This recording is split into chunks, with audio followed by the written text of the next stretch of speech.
Price check po tayo sa ilang produktong mabili tuwing ginugunita po ang undas gaya ng bulaklak at kandila. At may ulat on the spot si Bernadette Reyes. Bernadette!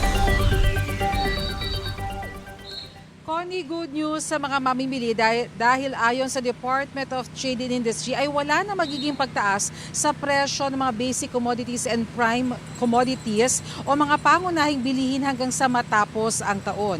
Makatutulong raw ito sa mga mamimili sa kanilang pagbabudget.